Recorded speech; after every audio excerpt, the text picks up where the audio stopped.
Fisiología cardiovascular, bases biofísicas, hemodinámica. El estudio de las bases físicas de los procesos fisiológicos es esencial para la comprensión de dichos procesos, tanto en condiciones normales como patológicas. La función de la circulación es satisfacer las necesidades de los tejidos, es decir, el transporte de gases como el oxígeno o el dióxido de carbono, nutrientes, hormonas, sustancias de desecho y, en general, mantener la homeostasia en todos los líquidos extracelulares. La sangre recorre todo el organismo mediante un sistema de vasos por los cuales circula dependiente de una o más bombas. La bomba o corazón basa su funcionamiento en la capacidad del músculo para contraerse o acortarse. ¿Qué es la hemodinámica? Para comprender adecuadamente el funcionamiento general del sistema circulatorio, es indispensable conocer la física que subyace al comportamiento del flujo sanguíneo en las arterias, capilares, venas y la relación entre presión y flujo sanguíneo. El flujo sanguíneo se define como la cantidad de sangre que se mueve a través de un área corporal o del sistema circulatorio general en un tiempo determinado. El flujo total lo determina el gasto cardíaco, que es el volumen de sangre bombeada por el corazón por minuto. El flujo sanguíneo a través de un área determinada puede variar drásticamente en diferentes momentos. Los vasos sanguíneos se contraen y se dilatan para regular el flujo local de la sangre, en respuesta a las necesidades tisulares inmediatas. Para que el gasto cardíaco se mantenga constante, el flujo sanguíneo debe incrementarse en unas regiones y disminuir en otras al mismo tiempo. La presión sanguínea es la fuerza por unidad de superficie ejercida por la sangre sobre las paredes de los vasos sanguíneos.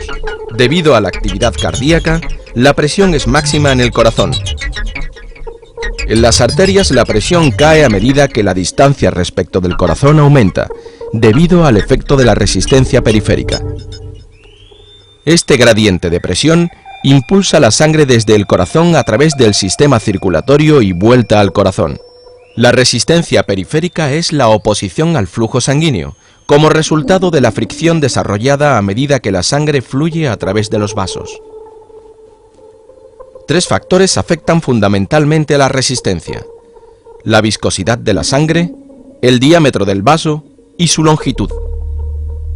La viscosidad de la sangre depende de la presencia de proteínas y de los elementos formes del plasma, como las células sanguíneas. A medida que aumenta la viscosidad, disminuye la tasa de flujo sanguíneo. En ciertas condiciones, la viscosidad puede cambiar por el aumento del número de células sanguíneas o la disminución de las mismas, o bien por alteraciones en las proteínas plasmáticas, deshidratación, etc. La modificación del diámetro de los vasos es el principal método de control del flujo sanguíneo. Esto se puede llevar a cabo gracias a las propiedades de los mismos, pues sus paredes poseen músculo liso y fibras elásticas.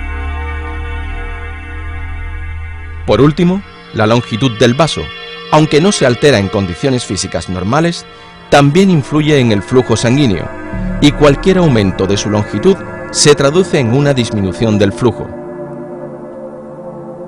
El objetivo general de este vídeo es ayudar a la comprensión de las bases físicas que sustentan el flujo sanguíneo a través de los vasos con la ayuda de un modelo hemodinámico. Modelo de vaso sanguíneo.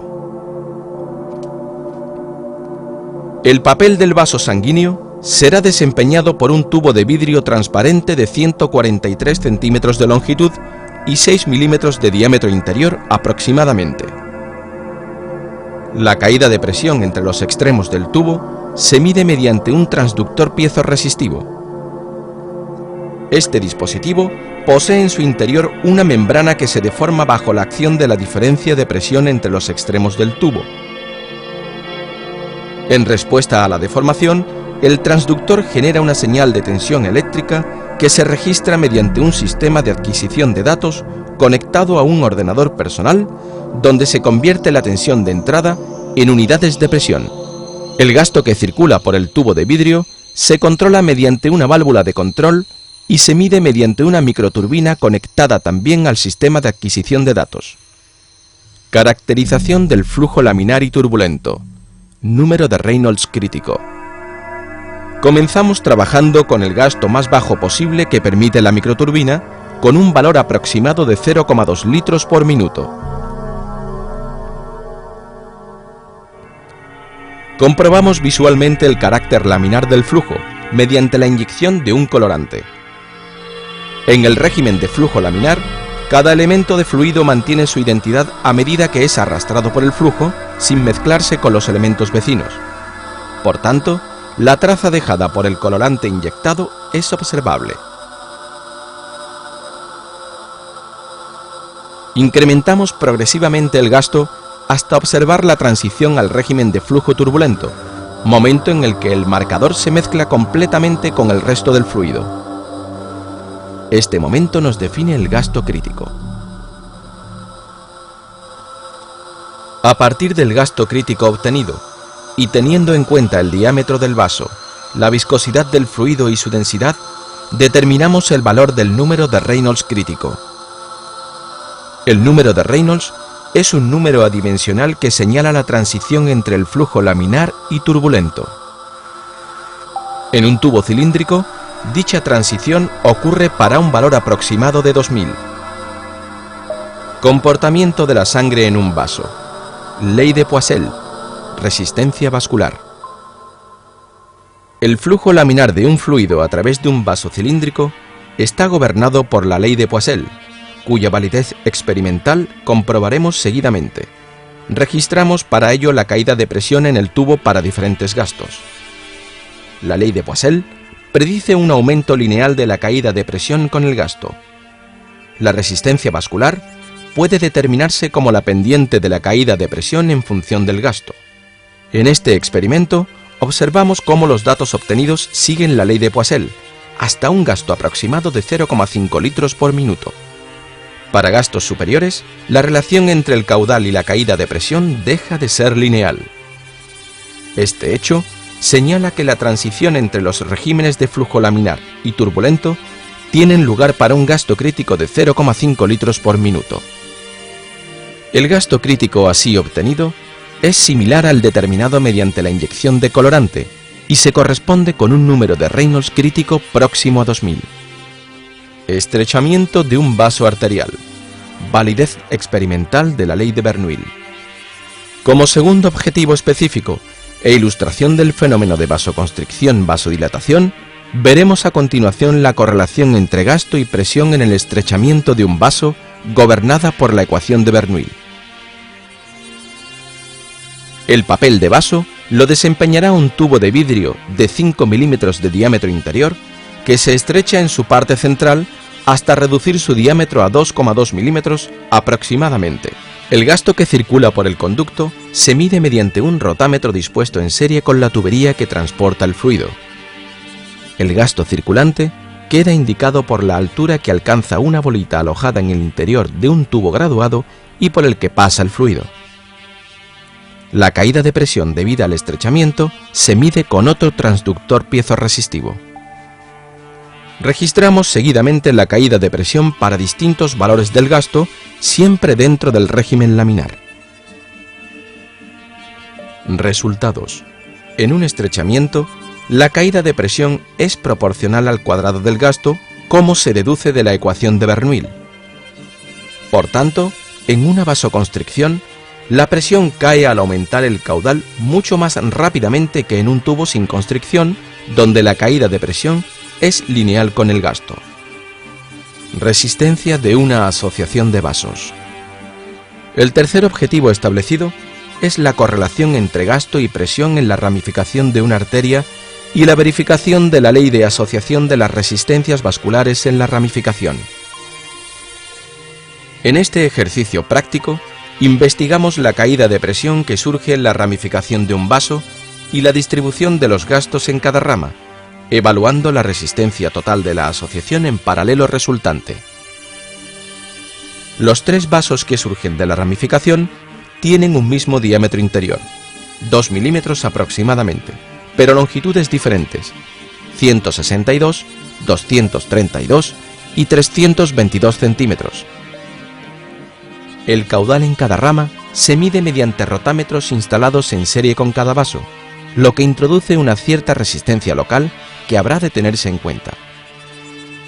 La caída de presión entre la entrada y la salida de la bifurcación se mide con un transductor piezo-resistivo. Comenzando con el gasto mayor compatible con el régimen laminar, se registran los valores experimentales de la caída de presión entre los extremos de la bifurcación y los gastos que circulan en cada una de las tres ramas, repitiendo las medidas para gastos progresivamente menores. Resultados. Evaluamos seguidamente la resistencia de cada rama, según la ley de Poiseuille, y teniendo en cuenta que la resistencia local del caudalímetro se encuentra asociada en serie. Las pendientes de cada recta de regresión representan los valores de resistencia experimental en cada rama. Así, el tubo de mayor longitud presenta una mayor pendiente y por tanto mayor resistencia, ya que la resistencia es directamente proporcional a la longitud del tubo. Por el contrario, la pendiente del tubo más corto es la menor, indicando que es el que presenta una menor resistencia al flujo. La asociación de los capilares en paralelo obliga a que la inversa de la resistencia total de la asociación sea la suma de las inversas de las resistencias de los capilares. En consecuencia, la resistencia total del sistema es mucho menor que la resistencia de cada uno de los vasos por separado. Esta disposición resulta muy ventajosa fisiológicamente, ya que al tener los lechos capilares una resistencia total baja, pueden irrigarse fácilmente. Si los capilares se asociaran en serie, la resistencia total del lecho vascular sería tan alta que no se produciría la irrigación de los mismos. Estenosis crítica. Como cuarto objetivo, vamos a ver el efecto de una estenosis crítica en una arteria y observar la respuesta del sistema ante dicho fenómeno. Mediante un modelo hemodinámico, estudiaremos las consecuencias de la estenosis de una arteria sobre el riego de las arteriolas que parten de ella. El papel de la arteria lo desempeñará un tubo de goma de 5 milímetros de diámetro interior y la estenosis se simulará mediante una pinza de tornillo que reduce la sección del conducto. En la tabla se muestra la reducción aproximada de la sección del tubo de goma para distintas vueltas de tornillo.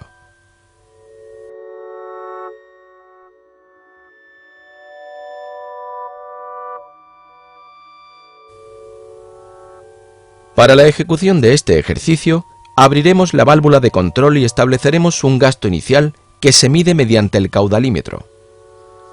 Seguidamente, registramos la caída de presión en la asociación en paralelo y el gasto total circulante reduciendo progresivamente la sección del tubo de goma hasta observar la aparición de la estenosis crítica. Resultados.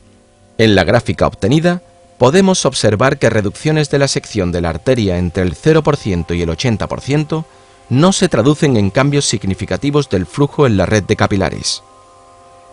Sin embargo, a partir del 80%, la reducción de la sección en la arteria de entrada provoca una disminución importante del gasto que atraviesa la red de capilares. Solo cuando la resistencia local, provocada por el estrechamiento en el vaso arterial, es comparable a la resistencia total de la red de capilares, observamos una disminución de la irrigación de los capilares. En muchos casos, la estenosis arterial es producida por la acumulación de placas de ateroma en el interior del vaso, lo que disminuye la luz del mismo. Existen distintas técnicas que permiten recuperar estos vasos. Una de ellas consiste en introducir un catéter con un globo que se hincha posteriormente en la arteria afectada, dilatándola. Para mantener dilatada la arteria y recuperar la luz del vaso, se coloca un stent. Los stents son dispositivos metálicos de diferentes diseños que se introducen en las arterias coronarias y actúan apuntalando su pared. Con esta operación se consigue recuperar de nuevo un flujo sanguíneo normal en estos vasos.